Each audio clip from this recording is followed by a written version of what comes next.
சமஸ்கிருதம் தெய்வ பாஷை, தமிழ் நீச பாஷைன்னு சொல்ல எல்லாருமே இந்த தமிழ்நாட்டுக்கு வந்தேறி தான். யாராருக்கெல்லாம் தமிழ் கலாச்சாரம் பண்பாடு இலக்கியம் முக்கியமா தெரியுதோ அவங்க இந்த மண்ணுக்குரியவங்க.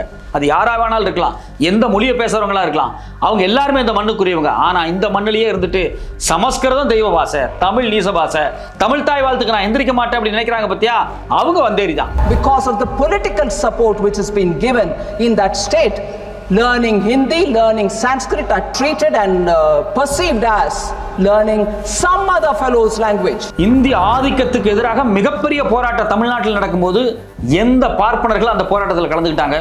எல்லாரும் சமஸ்கிருதத்துக்கு இந்திக்கு ஆதரவாக தான் நின்னாங்க. தமிழுக்கு ஆதரவாக யாரும் இல்லை. திராவிட இயக்கமும் தனித்தமிழ் இயக்கமும் தான் தொடர்ச்சியாக களத்தில் நின்று இந்த தமிழினுடைய பாதுகாப்பை, இந்த தமிழ் மொழியினுடைய தனித்துவத்தை பாதுகாத்தாங்க.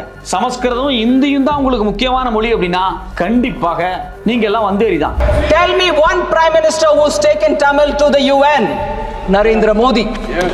Tell me one prime minister who quotes Tamil repeatedly because he respects that language. போறவக்கெல்லாம் Modi தமிழை பேசுவாரு, திருக்குறள் சொல்வாரு, ஆனா தமிழ் மொழிக்கு காசு கொடுக்க மாட்டாரு. சமஸ்கிருதத்தை வளர்க்கறதுக்கு செத்து போன சமஸ்கிருதத்துக்கு 1500 கோடி 10 வருஷத்துல, ஆனா தமிழுக்கு வெறும் 75 கோடி. இந்தியாவில் அதிகமா வரி கொடுக்கறவன் தமிழ, ஆனா இந்த மொழியை வளர்க்கறதுக்கு நீ காசு தர மாட்டேன். ஆனா பாராளுமன்றத்தில் நின்றுகிட்டு எங்களை ஹிந்தி படிக்க விடல, என்ன சமஸ்கிருதம் படிக்க விடல, நீங்க வந்து பயங்கரமா பேசுவீங்க. அப்போ தமிழ் மொழியை கொஞ்சம் கொஞ்சமா பட்டினி போட்டு சாகடிக்கிறதே நீங்க தான். அப்புறம் எப்படி உங்களை தமிழரை ஏத்துக்குவாங்க? தமிழ்நாட்டில் இருமொழி கொள்கை இருக்க வரைக்கும் தமிழ்நாட்டை ஆள்றது அண்ணாதுரை தான். தமிழ்நாட்டுக்கு 2 மொழி போதும், உலகத்தோட தொடர்புக்கு இங்கிலீஷ் போதும், தாய்மொழியான தமிழும் அபிஷியல் மொழி அப்படின்னு ரொம்ப தெளிவா இருக்கு. எங்களோட பள்ளிக்கூடத்துல, தமிழ்நாட்டோட பள்ளிக்கூடத்துல தமிழும் இருக்கு, இங்கிலீஷும் இருக்கு. ஹிந்தி உங்களுக்கு வேணும்னா நீங்க வெளியே போய் கத்துக்கலாம், யாரும் தடுக்க மாட்டாங்க. சமஸ்கிருதம் கத்துங்க, ஹிந்தி கத்துங்க, பிரெஞ்சு கத்துங்க, உருது கத்துங்க, எதை வேணாலும் கத்துங்க. ஆனா அதை யாருமே எதிர்க்க மாட்டாங்க. ஆனா பாராளுமன்றத்தை நின்றுட்டு இந்த மொழியெல்லாம் தமிழை கத்துக்க விட மாட்டேங்கிறா அப்படின்னு சொல்றது எந்த வகையில நியாயம்? மெட்ராஸ் ரிவ்யூ நேயர்களுக்கு வணக்கம். இன்று நம்மோடு இணைந்திருப்பது அரசியல் விமர்சகர் திரு சத்யராஜ் அவர்கள். வணக்கம் சார். வணக்கம். நம்மளுடைய நிதியமைச்சர் நிர்மலா சீதாராமன் அவர்கள் நேற்று பாராளுமன்றத்தில் தமிழ்நாட்டில் என்னை வந்தேரின்னு சொல்லிட்டாங்க, தமிழ்நாட்டில் இந்தியை படிக்க விடலை அப்படின்னு ரொம்ப ஆதங்கமாக பேசியிருக்காங்க பாராளுமன்றத்தில். இதை பற்றின உங்களை கருத்து சொல்லுங்க சார். நீங்கள் இப்போ கேள்வி கேட்கும்போது ஒரு விஷயத்த நீங்கள் நம்ம நிதியமைச்சர் அப்படின்னீங்க. அந்த உரிமை எங்கேருந்து வருது அப்படின்னா தமிழ்நாட்டிலேருந்து அவங்க போனவங்க அப்படிங்கிற உரிமையில் இருந்தால் நீங்கள் அந்த கேள்வி கேட்குறீங்க. ஆனால் அவர் உண்மையிலே தமிழ்நாட்டுக்கான பிரதிநிதியாக அவர் நடந்துக்கல அப்படிங்கிறது தான் பெரிய வருத்தமாக இருக்குது.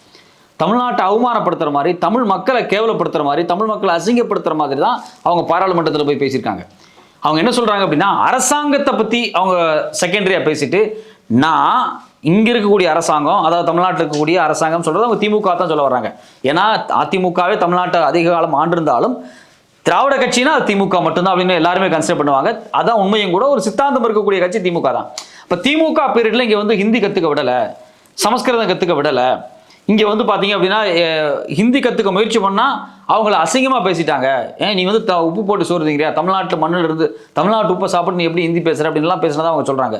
முதல்ல ஒரு விஷயத்தை அவங்க தெரிஞ்சுக்கணும். 1918 தமிழ்நாட்டுக்கு ஹிந்தி பிரச்சார சபா வந்துருச்சு. மயிலாப்பூர் இருக்கு இல்லையா, மயிலாப்பூர் போய் பார்த்தாலே தெரியுது அங்கே ஹிந்தி பிரச்சார சபா இருக்குது. மயிலாப்பூர் கண்டிப்பாக வந்து நிர்மலா சீதாராமனுக்கு ரொம்ப பழக்கப்பட்ட இடமா தான் இருக்கும். ஆமாம். ரெண்டாவது முக்கியமான விஷயம் என்ன அப்படின்னா, கிட்டத்தட்ட 100 ஆண்டுகளுக்கு முன்னாடியே ஹிந்தி பிரச்சார சபா தமிழ்நாட்டில் வந்துருச்சு. அரசாங்கத்தினுடைய அலுவல் மொழி தான் கிடையாது ஹிந்தி. இப்போ ஹிந்தி, சமஸ்கிருதம் தமிழ்நாட்டினுடைய அரசு மொழி கிடையாது. தமிழ், இங்கிலீஷ். தமிழ்நாடு இருமொழி கொள்கையை தான் ஃபாலோ பண்ணும். அதை தான் தமிழ்நாட்டுக்கு அண்ணாதுரை இருமொழி கொள்கை அப்படிங்கிறது உறுதியாக பிடிச்சி இன்னைக்கு வரைக்கும் இருக்குது. அவர் தெளிவாக சொன்னார், தமிழ்நாட்டுக்கு தமிழ்நாடு என்ற பேரும் இருமொழி கொள்கை இருக்கிற வரைக்கும் இந்த மண்ணை அண்ணாதுரை தான் ஆட்சி பண்ணிட்டு இருக்காங்க. உலக தொடர்புக்கு ஆங்கிலமும் உள்ளூர் அலுவலக மொழிக்கு தமிழும் போதும் அப்படின்னு அண்ணா அப்ப சொன்னாங்க. ஆமா, ரொம்ப தெளிவா அவர் சொல்லியிருக்காரு. அதை தான் நம்ம இன்னைய வரைக்கும் பின்பற்றிட்டு இருக்கோம். அவங்களுக்கு பிரச்சனை என்ன அப்படின்னா, சமஸ்கிருதத்தை கத்துக்க விடலை அப்படிங்கிறது ஒரு பிரச்சனையா சொல்றாங்க. நான் என்ன கேட்குறேன் அப்படின்னா, சமஸ்கிருதத்தை தமிழை யாரும் சமஸ்கிருதத்தை வந்து போதிக்க போகிறது கிடையாது. தமிழ்நாட்டு பள்ளிக்கூடங்களில், கல்லூரிகளில் ஒரு நாளும் சமஸ்கிருதத்தை வந்து ஒரு பள்ளிக்கூட மொழியாக வைக்க முடியாது. ஆனால் ஆப்ஷன்ஸ் இருக்குது. நீங்கள் ஸ்கூல்ஸ்லேயே பார்த்தீங்கன்னா, காலேஜஸ்லேயே யூஜி படிக்கிற இடங்களில் சமஸ்கிருதம் படிக்கிறதுக்கு ஆப்ஷன்ஸ் எல்லாம் இருக்குது. சமஸ்கிருத டிகிரியே இருக்குது. ஸோ விஷயம் என்ன அப்படின்னா, காலங்காலமாக சமஸ்கிருதத்தை பெண்கள் கற்றுக்கக்கூடாது, பிராமணர்கள் அல்லாத சூத்திரர்கள் கற்றுக்கக்கூடாதுன்னு சொன்னது யார்? பார்ப்பன சமூகம் தான் சொல்லிச்சு. அதை என்ன சொன்னாங்க? அதை தாண்டி வேதத்தை யாராவது கற்றுக்க நினச்சா காதில் ஈயத்தை காய்ச்சி ஊத்தன்னு சொன்னது யார்? மனு திரும்ப தான் சொல்லிச்சு. உங்களுடைய சனாதன தர்மம் தான், உங்களுடைய மனு தர்மம் தான் வேதத்தையோ சமஸ்கிருதத்தையோ பிராமணர்களை தவிர்த்து மற்றவங்க கற்றுக்க விடாமல் தடுத்து வச்சிருச்சு. அதில் குறிப்பாக பிராமண பெண்கள் வேதத்தை கேட்கக்கூடாது, வேதத்தை படிக்கக்கூடாது, சமஸ்கிருதம் கற்றுக்கிறதுக்கான வாய்ப்பே இல்லாமல் அவங்கள தான் வச்சுருந்தாங்க. ஆனால் இன்னைக்கு வந்துட்டு நாம சமஸ்கிருதத்தை கற்றுக்க விடலை. நாம என்ன யாரை சொல்ல வரேன் அப்படின்னா பார்ப்பனர் அல்லாத சமூகத்தை சொல்ல வரேன், தமிழர்களை சொல்ல வரேன். தமிழர்கள் கற்றுக்க விடலை அப்படின்னு சொல்றது எந்த வகையில் நியாயம்? ரெண்டாவது முக்கியமான விஷயம் என்ன அப்படின்னா, சமஸ்கிருதம் காலங்காலமாக ஒரு அதிகாரத்தின் மொழியாக இந்தியா முழுக்கவே இருக்கு. தமிழ்நாட்டில் கிட்டத்தட்ட 1800 வருஷத்துக்கு முன்னாடியே, அதாவது கலவர காலகட்டத்திலேயே பார்த்தீங்க அப்படின்னா, பல்லவர் காலகட்டத்திலேருந்து சமஸ்கிருதம் ஆதிக்க மொழியாக அரசு மொழியாக உள்ள பூந்து எல்லா வேலைகளையும் செஞ்சுட்டு தான் இருக்கு, செய்யாமலாம் இல்லை. ஆனால் இவங்க இன்னைக்கு வந்து என்ன நினைக்கிறாங்க அப்படின்னா, வட இந்தியாவில் இருக்க மாதிரி இந்தி இங்கேயும் இருக்கணும், வட இந்தியாவில் இருக்க மாதிரி சமஸ்கிருதம் இங்கே இருக்கணும் அப்படின்னா அது எப்படி இருக்க முடியும்? இருக்காது. இப்போ தமிழ்நாட்டு கோயில்களுக்குள்ள போய் பாருங்க, தமிழிலும் அர்ச்சனை செய்யப்படும் போட்டிருக்கான். இதை விட அசிங்கம் வேற என்ன இருக்கு? தமிழ்ல தான் அர்ச்சனை செய்யணும், இது தமிழ்நாடு, தமிழ்நாட்டு கடவுள்களுக்கு தமிழ் அர்ச்சனை செய்யணும். வேணா நீ சமஸ்கிருதத்தை அர்ச்சனை செய்யலாமா வேண்டாமான்னு கன்சிடர் தான் பண்ணணும். ஆனால் என்ன அவமானமான விஷயம்னா, தமிழ்லையும் அர்ச்சனை செய்யப்படும் போர்டு போடுற நிலைமைக்கு தான் தமிழ்நாடு இருக்கு. அந்த அளவுக்கு சமஸ்கிருத ஆதிக்கம் ஏற்கனவே இருக்கு.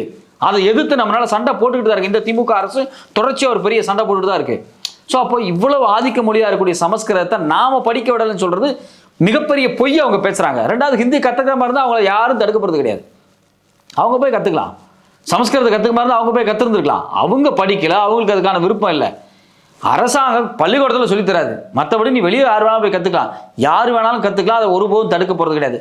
இவங்க தமிழ்நாட்டு மேலையும் தமிழ் மக்கள் மேலையும் பார்ப்பனர் அல்லாத சமூகத்தின் மேலே இவங்களுக்கு ஒரு பெரிய வெறுப்பு இருக்கு. ஏன் வெறுப்புனா, திராவிட இயக்கம் இங்கே வந்து பார்ப்பனர்களை ஆதிக்க சக்தியாக இருக்க விடலை. இங்கே பார்த்தீங்கன்னா ஒரு காலத்தில் பிரிட்டிஷ்காரன் இருக்கும்போது டெப்டி கலெக்டராக இருக்கட்டும், இல்லை மேஜிஸ்ட்ரேட்டாக இருக்கட்டும், இல்லை ரெவன்யூ டிபார்ட்மெண்ட்டாக இருக்கட்டும், யூனிவர்சிட்டியினுடைய அட்மிஷன் கமிட்டியாக இருக்கட்டும், பல்கலைக்கழகங்களாக இருக்கட்டும், எல்லா இடத்துலையுமே ஆசிரியர் பணி, எல்லா இடத்துலையுமே பார்ப்பனர் ஆதிக்கம் இருந்தது.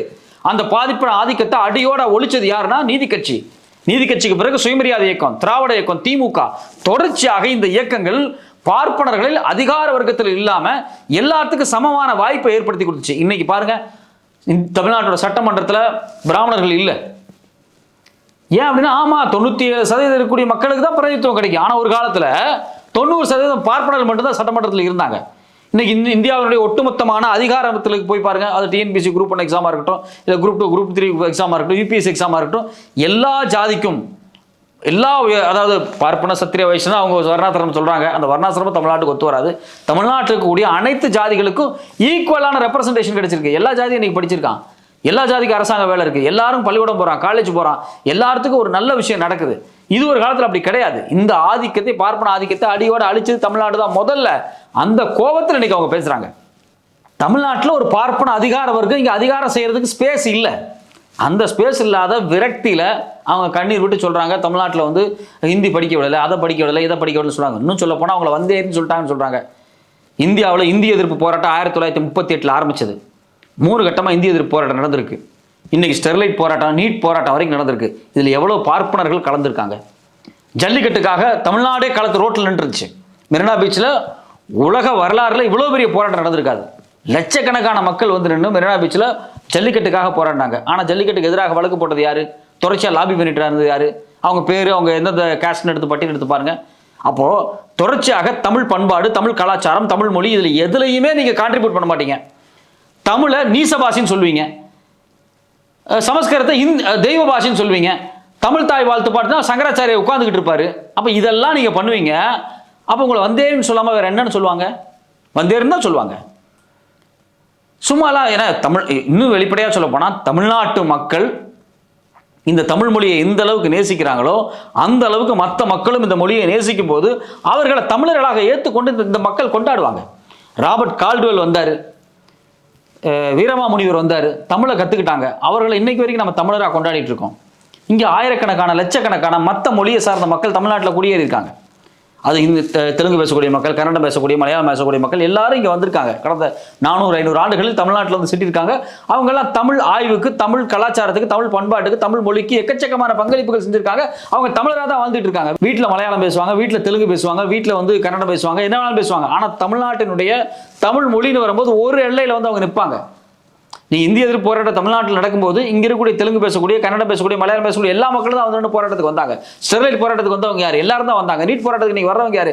எல்லா மொழி பேசக்கூடியவங்க தமிழ்நாட்டில் வந்து போராடிட்டு தான் இருக்கான். ஜல்லிக்கட்டு போராட்டத்தப்ப எல்லா மொழி பேசக்கூடியவங்க இங்க உட்காந்து ஜல்லிக்கட்டுக்காக போராடிட்டு இருந்தான். ஒரு தமிழ் கலாச்சார பண்பாட்டோடு எல்லாரும் ஒன்றிணைஞ்சு நிற்கும் போது இங்க இருக்கக்கூடிய ஒரு குறிப்பிட்ட ஒரு சமூகம், உயர் ஜாதின்னு சொல்லக்கூடிய பார்ப்பன சமூகம், நான் வந்து தமிழை பெருசா பொருட்படுத்திக்க மாட்டேன், தமிழ் வந்து தெய்வ பாஷை கிடையாது, சமஸ்கிருதம் தான் தெய்வ பாஷை, தமிழ் நீச பாஷை அப்படின்னு சொல்லும்போது அதை எப்படி ஏற்றுக்கொள்ள முடியும்? பாரதி ஒரு பார்ப்பனராக இருந்தாலும் அவர் மிக புகழ்ந்து தமிழை கொண்டாடி இருக்கார். செந்தமிழ்நாடுன்னு போதிலே தென் வந்து பாயுது காதலன்னு அவர் சொன்னவர். ஞாபகம் இருந்த மொழிகளிலே தமிழ் மொழி போல இருந்தது எதுவும் இல்லைன்னு அவர் சொல்றாரு. தமிழ் மொழி மாதிரி இனிமேல் எதுவுமே இல்லை அப்படின்னு பேசுறாரு.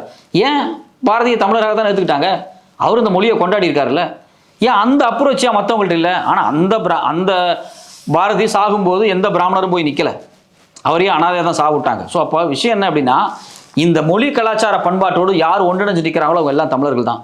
இந்த மொழி கலாச்சார பண்பாட்டோடு ஒன்றிணையாமல் எனக்கு சமஸ்கிருதம் முக்கியம், எனக்கு ஹிந்தி முக்கியம், எனக்கு வந்து வேதம் முக்கியம், ஆகமம் முக்கியம், எனக்கு வந்து வர்ணாசனம் முக்கியம் நினைக்கக்கூடிய யாரையுமே வந்து இந்த மண் ஏற்றுக்காது. அவங்கள வந்தேரியாக தான் பார்க்கும். உங்களுக்கு சமஸ்கிருதம் முக்கியம், ஹிந்தி முக்கியம், சனாதனம் முக்கியம்னா நீங்கள் வந்தேரி தான். அதில் எந்த மாற்று கருத்துமே இல்லை. இப்போ இவங்க ஹிந்தி கற்றுக்க விடலன்னு இவங்க இந்த மாதிரி இருக்குமானா, அவங்களுடைய தலைவர் திரு மோடி அவர்கள் வந்து தமிழ்நாட்டுக்கு வந்திருக்கும் போது அமர்ந்த மொழிகளிலே தமிழ் மொழி போ சிறப்பு இல்லைன்ற அளவுக்கு தமிழோட திருக்குறளை உதாரணமாக எடுத்து காட்டுறதா இருக்கட்டும், தமிழ் மொழியில் பேச முயற்சிக்கிறதா இருக்கட்டும், அதெல்லாம் எப்படி நம்ம பார்க்கறது? இவங்க ஹிந்தி கற்றுக்க முடியலன்னு இவங்க கதரும்போது அவர் வந்து தமிழை எடுத்து பேசுகிறார். அதாவது அவர் பண்ணக்கூடிய பாலிடிக்ஸ் என்னன்னா, அந்த ஒரு ஃபெமிலியரான ஒரு காமெடி சொல்லுவாங்கள்ல, பேர் வச்சியே சோறு வச்சியா அப்படின்னு கேட்பாங்க. ஒரு ஒரு ஒரு நாய்க்கோ பூனைக்கோ ஒரு பேர் வச்சா, ஆனால் சோறு வச்சியாடா, சோறு வைக்கல என்ன ஆகும்? செத்து போயிடும். பேர் வச்சதுக்காக அது உயிரோடு இருக்குமா? உயிரோடு இருக்காது. அதைத்தான் வந்து மோடி பண்ணுறாரு. அவர் என்ன பண்ணுறாரு? திருக்குறளை பேசுவார், ஐநா சபையில் போய் திருக்குறள் பேசுவார், எல்லாம் பேசுவார். ஆனால் தமிழை வளர்க்குறதுக்கு, தமிழை பாதுகாக்கிறதுக்கு ஃபண்ட் ஒதுக்க மாட்டார். சமஸ்கிருதத்துக்கு கிட்டத்தட்ட 1475 கோடி ஒதுக்கியிருக்காங்க, 1500 கோடி ஒதுக்கியிருக்காங்க. இது 2 வருஷத்துக்கு முன்னாடி உள்ள டேட்டா. தமிழுக்கு வெறும் 75 கோடி ஒதுக்கியிருக்காங்க. தமிழுக்கு ஒரே ஒரு பல்கலைக்கழகம் தான் இருக்குது, ஒரு ஆய்வு நிறுவனம் இருக்குது. சமஸ்கிருதத்துக்கு இந்த மோடி வந்ததுக்கு பிறகு 3 பல்கலைக்கழகம் உருவாக்கப்பட்டிருக்கு. அப்போ நான் என்ன கேட்குறேன், தமிழ்நாட்டில் இருக்கக்கூடிய தமிழை கொடுக்குற வரியை வாங்கி, தென்னிந்தியாவில் இருக்கக்கூடிய தெலுங்கு, கன்னடம், மலையாளம் பேசக்கூடியவனுடைய வரியை வாங்கி இந்தியை வளர்க்குறதுக்கு நீங்கள் என்ன பண்ணுறீங்க? காசு தர்றீங்க. 1500 கோடி சமஸ்கிருதத்தை வளர்க்குறதுக்கு நீங்கள் காசு கொடுக்குறீங்க. ஹிந்தி பிரச்சார சபாவுக்கு நிறைய பணம் கொடுக்குறீங்க. சாதாரணமாக இருந்த பல்கலைக்கழகத்தை சமஸ்கிருத பல்கலைக்கழகமாக மாற்றுறீங்க. ஆனால் தமிழுக்கோ, மலையாளத்துக்கோ, கன்னடத்துக்கோ, தென்னிந்திய மொழிகளுக்கோ, இந்தியாவினுடைய கிளாசிக்கல் மொழி, செவ்வியல் மொழின்னு சொல்லக்கூடிய தென்னிந்திய மொழிகளுக்கு நீங்கள் முக்கியத்துவம் கொடுக்க மாட்டேங்கிறீங்க, அதை சாகடிக்கிறீங்க. அப்போது நான் ஐநா சபையில் போய் திருக்குறள் பேசுவேன், ஆனால் தமிழை வளர்க்குறதுக்கு காசு தர மாட்டேன். நான் வெறும் 75 கோடி தான் கொடுப்பேன். எத்தனை? 10 வருஷத்தில். சமஸ்கிருதத்துக்கு எவ்வளோ கொடுப்பேன்? 1500 கோடி கொடுப்பேன். அப்போ இவங்களுடைய அரசியல் புரியுதா? இவங்க என்ன பண்ணுவாங்க அப்படின்னா, இப்போ நீங்கள் வந்து எல் முருகன் இருக்கார், யார்? பாஜகவினுடைய முன்னாள் தலைவர். அவர் ஒரு அருந்ததி சமூகத்திலிருந்து வந்தவர். பார்த்தீங்களா, பாஜக வந்ததுக்கு பிறகு தான் ஒரு கட்சி தலைமையாக நாங்கள் அருந்ததியருக்கு தலைமை பொறுப்பு கொடுத்துருக்கோம் அப்படின்னு சொல்லுவாங்க. ஸோ நாங்கள் தான் வந்து அருந்ததியர்களை பாதுகாக்கிறோம், தலித் மக்களை பாதுகாக்கிறோம்னு சொல்லுவாங்க. பிரச்சனை என்ன அப்படின்னா, அருந்ததியர் மக்களுக்கு இடஒதுக்கீடு கொண்டு வந்தது கலைஞர். அருந்ததி மக்களுக்கான அனைத்து பிரச்சனைகளுக்கு முன்னின்று வேலை செய்யக்கூடியது திராவிட இயக்கம். சாதியை ஒழிக்கணும், தீண்டாமையை ஒழிக்கணும்னு பேசுறது திராவிட இயக்கமும் இடதுசாரி இயக்கங்களும் அம்பேத்கர் இயக்கங்களும். சாதி குறித்து கடந்த 100 ஆண்டுகளில் வாயே திறக்காத ஒரு கூட்டம் இருக்கு அப்படின்னா அந்த கூட்டம் RSS, VHP, பாஜக கூட்டம். வாயே திறக்க மாட்டானுங்க ஜாதி பத்தி. 100 ஆண்டுகளாக இந்துக்களுக்குள்ள ஜாதி இருக்கக்கூடாது, இந்து பெண்களுக்கு சொத்துரிமை வேணும், இந்துக்கள் எல்லாரும் கோயிலுக்குள்ள போகணும், இந்துக்கள்கிட்ட தீண்டாமை இருக்கக்கூடாதுன்னு தொடர்ச்சியாக பிரச்சாரம் பண்ண இந்த அமைப்புகள் எல்லாத்தையும் இந்துக்களுக்கு எதிரின்னு சொல்லிட்டு ஜாதியை பாதுகாக்கக்கூடிய, பார்ப்பன ஆதிக்கத்தை பாதுகாக்கக்கூடிய, சாதி மத வேதங்களை பார்க்கக்கூடிய, சனாதன தர்மத்தை எல்லாத்தையும் பாதுகாக்கக்கூடிய இந்த குழு நாங்கள் வந்து தான் தலித்துக்களுக்கு முக்கியத்துவம் கொடுத்தோம் அப்படின்னு சொல்லுவாங்க. அப்போ இவங்க என்ன பண்ணுவாங்க அப்படின்னா, அடையாள அரசியல். நாங்கள் எல்முருகனை தலைவராக்குவோம், ஆனால் ரிசர்வேஷன் கொடுக்க மாட்டோம். திராவிட இயக்கங்கள் என்ன பண்ணும் அப்படின்னா, தலைமைக்கும் ஆட்களை கொண்டு வரும், அதே சமயத்தில் ரிசர்வேஷனையும் உருவாக்கி கொடுக்கும். அப்போ இவங்க என்ன பண்ணுவாங்க, எல்லா இடத்துலையும் அடையாள அரசியலை பிரச்சாரம் பண்ணுவாங்களே தவிர உண்மையிலேயே எது ஸ்ட்ரென்த்தான விஷயம், எது முக்கியமான விஷயம், சமூக முன்னேற்றத்துக்கு எது முக்கியமானதுங்கிறத இவங்க வந்து செய்யவே மாட்டாங்க. இதைத்தான் அவங்க தமிழுக்கு செஞ்சுருக்காங்க. தமிழ் எங்கே போனாலும் நான் பேசுவேன், தமிழ் பெரிய மொழி, அந்த மொழி இந்த மொழி, பட்ஜெட்டெல்லாம் பேசுந்தாம்மா தமிழை. ஆனால் ஏமா தமிழுக்கு நீங்கள் வந்து வெறும் 75 கோடி ஒதுக்கிறீங்க, நாங்கள் இவ்வளோ 1000 கோடி நாங்கள் வந்து வரி செலுத்துகிறோம், நீங்கள் எங்களுக்கு கொடுங்களேன், ஒரு 1000 கோடி தமிழை வளர்க்குறது கொடுங்களேன். ஏன் கொடுக்க மாட்டேங்கிறீங்க? ஒரு பல்கலைக்கழகம் தானே இருக்குது, எங்களுக்கு 5 பல்கலைக்கழகம் கொடுங்க. தமிழ் பல்கலைக்கழகம், தமிழ் வளர்ச்சி நிறுவனம் இருக்குது, ஒரு நிறுவனம் தானே இருக்குது. அதுக்கு ஏதோ ஒரு ஐஏஎஸ் ஆஃபீஸர் தானே வந்து தலைவராக உட்காந்துக்கிட்டு இருக்காரு. இவ்வளோ தமிழறிஞர்கள் தமிழ்நாட்டில் இருக்காங்க, கொண்டு வாங்க, ஃபண்ட் அலாட் பண்ணுங்க. ஏன் அலாட் பண்ண மாட்டேங்கிறீங்க? அப்போ உங்களுக்கு சமஸ்கிருதத்துக்கு நீங்கள் முக்கியத்துவம் கொடுப்பீங்க, பணம் கொடுப்பீங்க, வாழ வைப்பீங்க. தமிழ்னு பேசும்போது நீங்கள் கொடுக்க மாட்டீங்க. அப்புறம் உங்களை என்னன்னு நான் சொல்கிறது? இவங்கெல்லாம் தமிழ் அறிஞர்கள்னு சொல்கிறதா, தமிழ் இன தலைவர்கள்னு சொல்கிறதா, இவங்க வந்து தமிழுக்காகவே பிறந்தவர்கள்னு சொல்ல முடியுமான்னு கேட்குறேன். அப்படிலாம் சொல்ல முடியாது. தமிழ் ஒரு தூய்மையான தென்னிந்திய மொழி. பல்வேறுபட்ட சமஸ்கிருத கலப்புகள் வரும்போதும் தொடர்ச்சியாக அதை எதிர்த்து போராடிய ஒரே மொழி தமிழ் மட்டும்தான். நீங்கள் வந்து தமிழ் சமஸ்கிருத கலப்பில் மணிப்பிரவளம்னு ஒரு புதிய நடையை உருவாச்சு. அந்த நடையை அடித்து உடச்சி காலி பண்ணது தனித்தமிழ் இயக்கம். இன்னைக்கு தனித்தமிழ் இயக்கமும் திராவிட இயக்கமும் இந்த மண்ணில் இருந்ததுனால தான் இன்னைக்கு தமிழ் மொழி பாதுகாக்கப்பட்டிருக்கு. அதோட தனித்தன்மையோட இன்னமும் அப்படியே இருக்கு. ஆமாம், அதனுடைய தனித்தன்மையோட இன்னைக்கு வரைக்கும் இருக்குது. எல்லா மொழியும் இந்தியாவில் சமஸ்கிருதத்துலேருந்து வந்து இவங்க பீல் அவுட் தெரிஞ்சாங்க. கால்டுவெல் வந்தோடனே ஆய்வு பண்ணி போட்டார், தென்னிந்திய மொழிகளின் ஒப்பிலக்கணத்தில் தெளிவாக சொல்லிட்டாரு, தமிழ் தான்ப்பா மூல மொழி இதுக்கெல்லாம் அப்படின்னு சொல்லிட்டாரு. அப்போ தென்னிந்தியாவினுடைய மூல மொழியான தமிழ் இன்னைக்கு வரைக்கும் பாதுகாக்கப்பட்டிருக்கு. இன்னைக்கு மலையாளம் அழிஞ்சு போச்சு. ஒரு காலத்தில் தமிழ் தான் பேசப்பட்டு இருந்தாங்க. இன்றைக்கி வந்து சமஸ்கிருதத்தை கொண்டு வந்துட்டு அந்த மொழி ஒரு சதஞ்சு போய் கிடக்கு. வட இந்தியாவில் பல மொழிகள் இல்லை, மைதிரி இல்லை, நீங்கள் போஜ்பூரி இல்லை, அதே சமயத்தில் பாலி மொழி இல்லை. இந்த மொழி எல்லாத்தையும் சமஸ்கிருதம் அழிச்சு நாசம் பண்ணியிருக்கு. அப்போ இந்த மொழியிலிருந்து இலக்கியங்கள் என்னாச்சு? இந்த மொழியினுடைய வரலாறு என்னாச்சு? இந்த மொழியினுடைய சித்தாந்தங்கள் என்னாச்சு? இந்த மொழியினுடைய தத்துவங்கள் என்னாச்சு? இந்த மொழியினுடைய மெய்யியல் என்னாச்சு? இது எல்லாமே இல்லாமல் போகுது. ஒரு மொழியை கொலை பண்ணுது சமஸ்கிருதம். திட்டமிட்டு அழிக்கப்படுது. ஆமாம், திட்டமிட்டு அழிக்கப்படுது. திட்டமிட்டு அழிக்கக்கூடிய விஷயத்தை எப்படி வந்து தமிழர்கள் ஏற்றுக்குவாங்க? தமிழ் மண்ணில் தமிழ் மக்களுக்கு இந்த மொழி அப்படிங்கிறது உயிர். இந்த உயிராக இருக்கக்கூடிய மொழியை நீங்கள் கொஞ்சம் கொஞ்சமாக பட்டினி போட்டு சாகடிக்கக்கூடிய இவங்களை கண்டிப்பாக வந்தேன்னு தான் சொல்லுவாங்க. இந்த மண்ணில் மற்ற மொழி ஆதிக்கத்தை ஏற்றுக்க முடியாது தான். சமஸ்கிருதமோ ஹிந்தியோ இங்கே வரும்போது என் மொழி அழிவு கொண்டு வரும்போது அதை ஒருபோதும் ஏற்றுக்க முடியாது. வேணும்னா நீங்கள் தனியாக போய் படிச்சிங்க. கண்டிப்பாக அரசு மொழியாக அலுவல் மொழியாக அதை மாற்றப்படாது. அது தமிழ்நாட்டோட பாலிசி, அது எங்கள் அண்ணாதுரை கொடுத்த பாலிசி. அது இந்த மண்ணில் எப்போதும் நிலைத்து நிற்கும். நீங்கள் வந்து உங்களை வந்து ஏறி நீங்கள் தான் ஃபீல் பண்ணிக்கிறீங்க. ஏன்னா நீங்கள் தான் தமிழ் கற்றுக்க மாட்டேங்கிறீங்க, நீங்கள் தான் தமிழை ஏற்க மாட்டேங்கிறீங்க, தமிழுக்கு ஃபண்ட் ஒதுக்க மாட்டேங்கிறீங்க, தமிழுக்கு பல்கலைக்கழகங்களை உருவாக்க மாட்டேங்கிறீங்க, தமிழ் ஆய்வுகளுக்கு மதிப்பு கொடுக்க மாட்டேங்கிறீங்க, தமிழ் இலக்கியங்களுக்கு மதிப்பு கொடுக்க மாட்டேங்கிறீங்க. நீங்கள் உங்களுக்கு ஹிந்தி வேணும், சமஸ்கிருதம் வேணும், நீங்கள் வந்து உங்களுடைய தெய்வ பாஷை வேணும் அப்படிங்கும்போது நீங்கள் வந்தேறி தான். அதில் எந்த மாற்று கருத்தும் இல்லை.